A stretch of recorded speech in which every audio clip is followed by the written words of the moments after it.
All right, friends and loyal listeners, I cannot even tell you how amazed and super excited I am about this month and our giveaways leading up to our 200th episodes. You guys have been absolutely amazing, and I want you to keep it up. So here's the deal. I just want to give you a recap of what's been going on. So first week, we had a gift coupon that went out from One Less Car Shop. So they gave out a free gift coupon to go shopping in her store, and she's in a UK based. Now, week 2, we gave away an amazing cycling cap from No Gods, No Masters to a lucky individual woman who put in a review for the podcast. And that's how you guys can win. All you have to do is these 3 things. Follow the Instagram page for the podcast, share the Instagram page for the podcast, and go to Apple Podcasts and write a review. I will be picking the winners from the reviews. So please put your Instagram handle so I can go back and check that you followed and shared the podcast. And this week, Barry Roubaix, Matt Acker has been so generous in giving a free registration to a lucky female. Why females? Well, it's to draw more women into cycling events like this. What do you think? Anyways, I'm super jazzed about this because I think I'm actually going to make the event and cross over the border. I'm crossing my fingers that's going to be able possible and go experience this epic event that is one of the largest gravel events in the world, they say. So let's recap. How do you get to win? You have to follow the podcast on Instagram, so Secrets from the Saddle Podcast. You have to share the podcast, and you go to Apple, listen to the episodes, and write a review. I mean, you don't have to listen, but it's always beneficial. We have so many amazing titles and guests in there, plus my own coaching segments.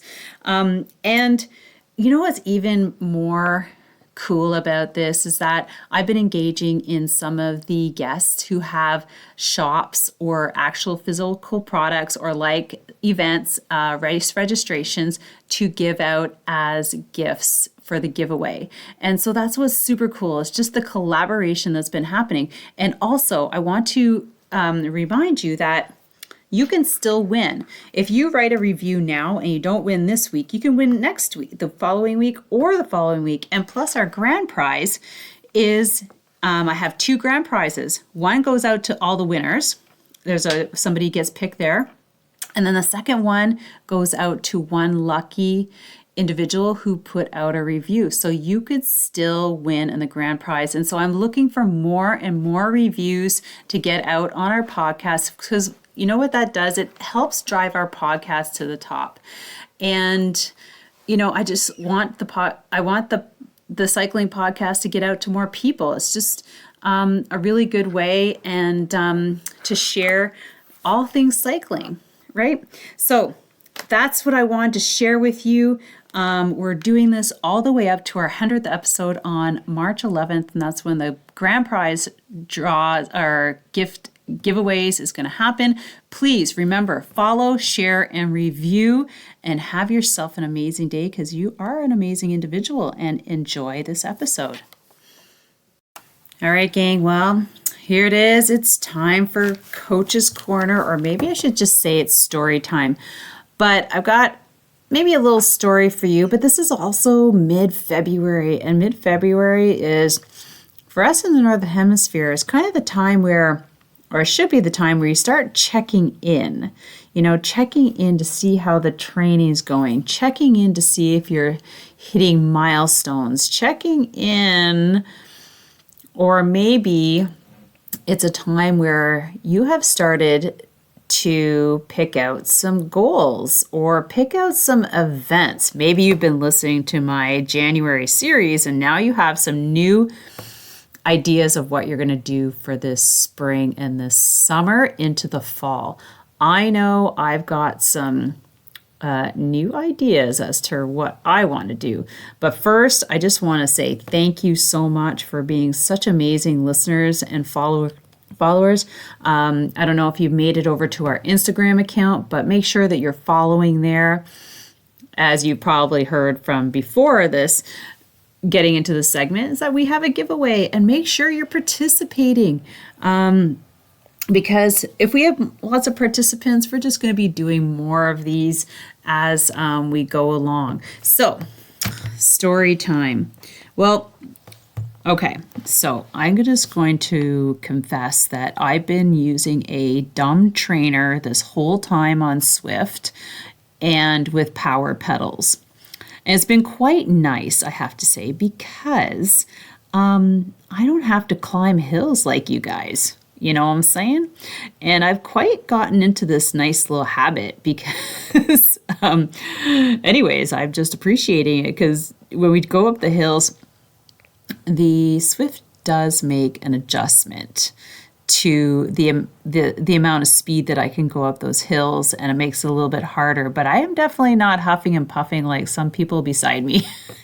Anyways, I'm not going to laugh because I also, and I don't know if I mentioned it in any of my other episodes, but I joined a women's cycling race team on Zwift, which has been like a massive eye-opener to the cycling world. And I'm going to make sure to get more women on here who are racing with me, which is like, it's just unbelievable. So that was one of my goals this winter. I wanted to join a women's race team, and I wanted to learn how to race online. Because if you are listening and you're one of two, like either you race online or you race outside, or maybe you're doing both, you know, if you're doing both, and I've done both, there's a massive difference in the way you race, both outside and inside. And it's like, I can explain, because one of the ladies asked me what the difference was. And I was like night and day. And because, you know, outside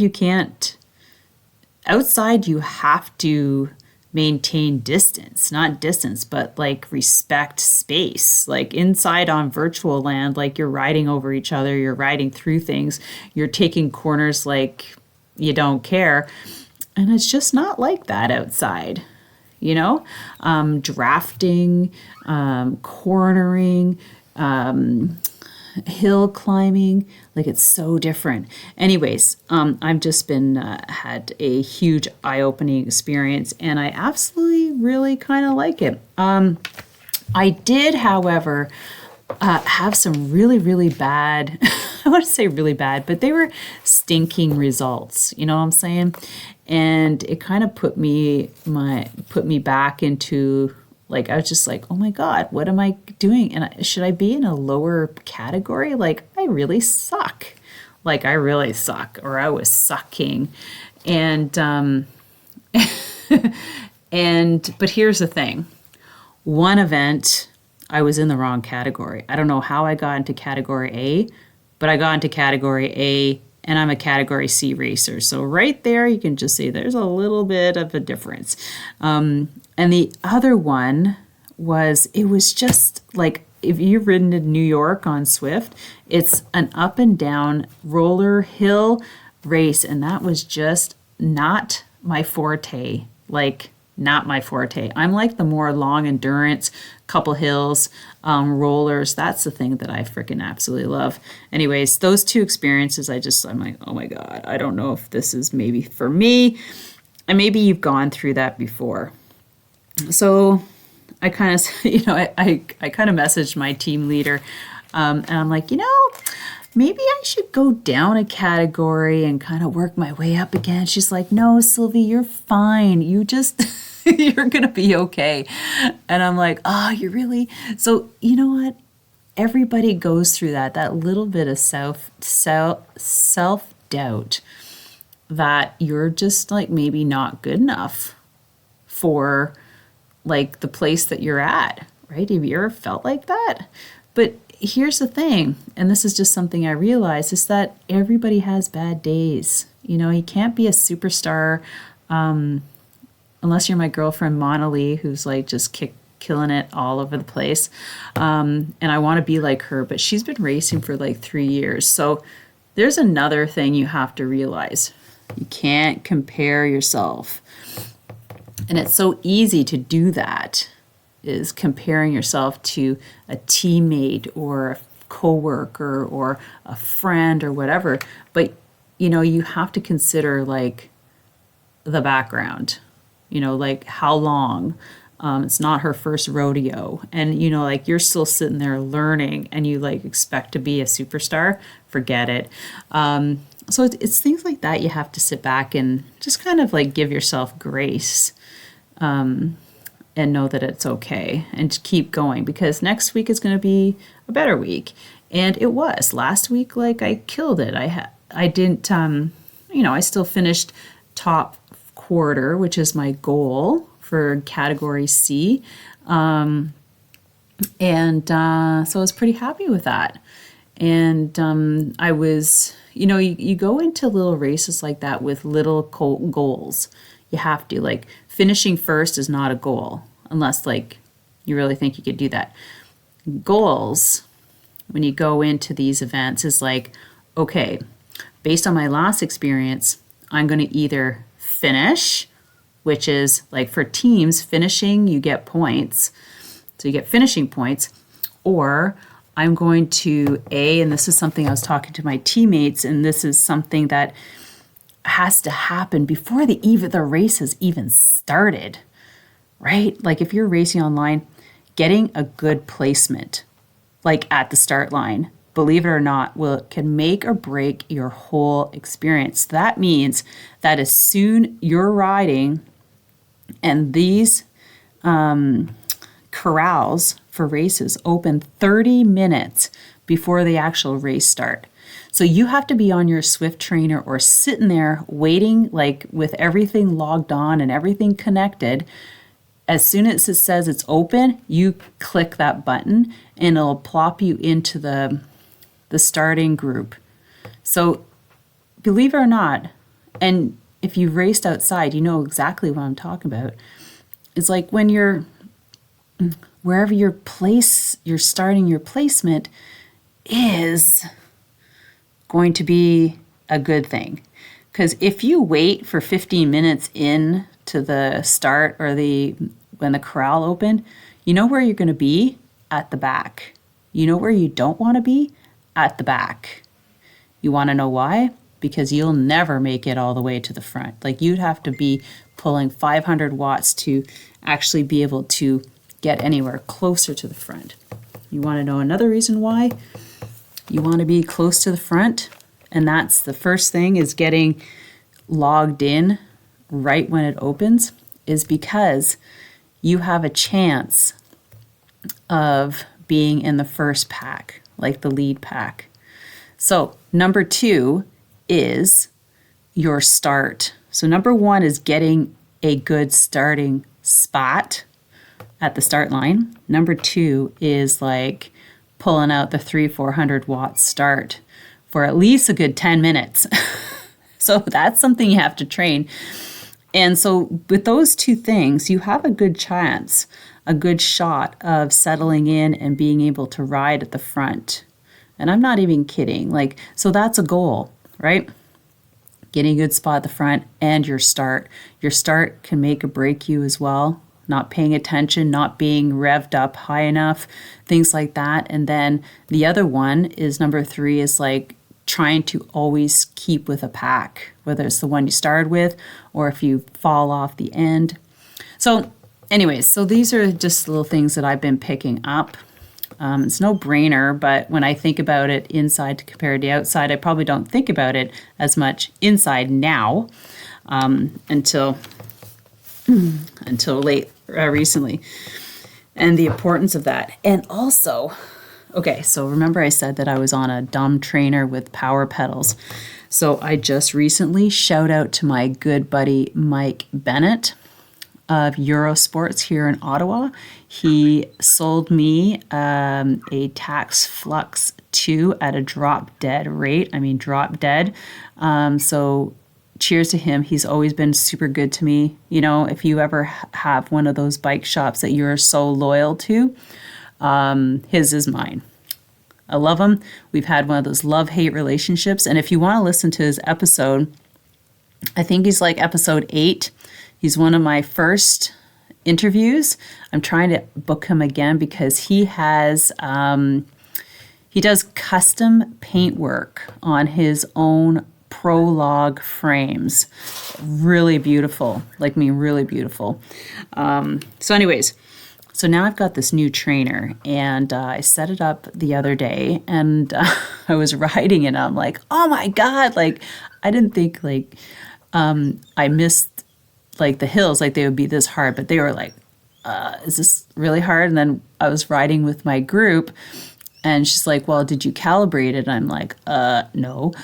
So you gotta laugh. I'm just a bit of a ditz sometimes.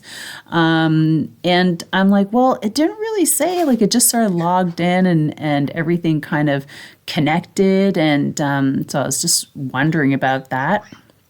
But so that's a bit of my homework, is figuring out how to calibrate it. And then watch out. I'm coming for everybody. Coming for everybody. But so back to being in February. It's kind of a check-in month. It's like, how's your training going? Like I was mentioning, goals. Now it's the time to set some goals if you didn't have any, because everybody's waiting sometimes to see how their fitness is going. I get it. And are you super tired? Like, have you been, like, racing a little too much? Maybe doing too much training? Maybe doing all the Tour to Zwift races, like, multiple times? You know what I mean? FOMO with group rides, like that kind of thing. Like, how are you feeling? Are you feeling tired? Because last week I did 100K. It's my goal now to ride 100K every month, and I'm actually thinking of doing it twice a month. And you know, I'm not getting younger. I won't lie.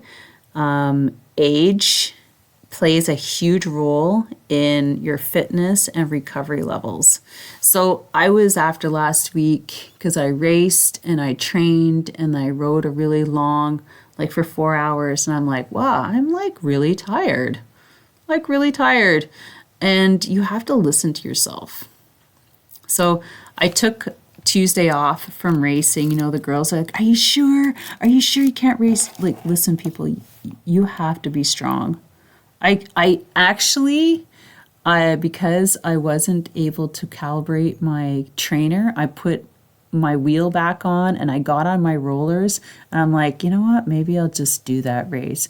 And I was so close to checking off that box to join the team and race. And I'm like, no, I'm not going to do it. I said, Sylvie, you said you're taking the week off. You take the week off and you do what you need to do to get to recover. And you have to respect your body that much. Like, really. And don't let the FOMO, don't let the requests to come out and ride and come out and play determine what you're going to do, because you are going to pay for it. They're not going to pay for it. You're going to pay for it. So really thinking about that. Right. And also, you know, did you go in with a plan and now all you're doing is racing badges? You know, and you know what I'm talking about. There's so many badges. People go in there, and I just had to laugh because at the beginning of the season, people are like, oh, I did all the badges last year, and there's like 150. And they're like, what am I going to do this year? Because they don't reset. So I guess, like, what are you going to do? But here's the thing. If you're supposed to be cycling 6 hours a week, it's not kilometers when you're training, by the way, because 6 hours flat could be 200 kilometers. 6 hours climbing could be 80, if you see what I mean. So it has to be 6 hours regardless of what you're doing. So I do 6 hours a week, and I try the majority of it, try to be endurance based, 80%, 80-20 rule. Remember, 80% endurance, 20% intensity. And but if you're out there doing badges, and a lot of badges are hilly, then what are you doing? You're literally burning yourself out. And I hear it a lot in these forums. I'm so tired, my legs, this, that. And, you want to give yourself grace and love yourself, right? Like, set your goals, put those badges in where you can fit them. Like I said, when they're done, they don't reset. You have to be smart about it. So anyways, that's all I want to share with you today. So I'm super excited. Oh, I want to share with you. So last week I shared with you about the franchise, and I'm super stoked about that. I'm also putting together if you're still listening, putting together an advertising package for the podcast. So if you have some amazing products that are cycling based and you want to get it out to the masses, send me a message. I will show you. I'm putting together the package now. It's per episodes. It's not per downloads. So if you want to be on 3 episodes for 4 weeks, it's going to cost you this much. Do you see what I mean? And also, I have decided, God willing, that I'm going to go do Barrie-Roubaix and hang out with Matt. I'm really, really stoked. It's really early in the season, so it's March, April, May. Typically in my region, racing doesn't start until May 1st or end of April. So this is kind of a new thing. And I'm really kind of excited about this because I've been getting really interested in gravel. B, it's a nice little road trip, won't lie. C, and I'm really curious about, seeing more terrain, right? These long endurance races, like for gravel, like some of the pictures are just so serene. And I'm like, wow, that is so cool. And maybe not this time, but other times, coupling it with a family trip would be super cool.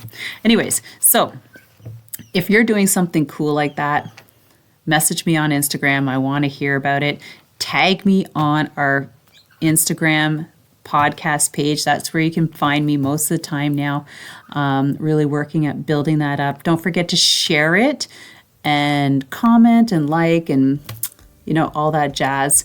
And don't forget to participate in the giveaway.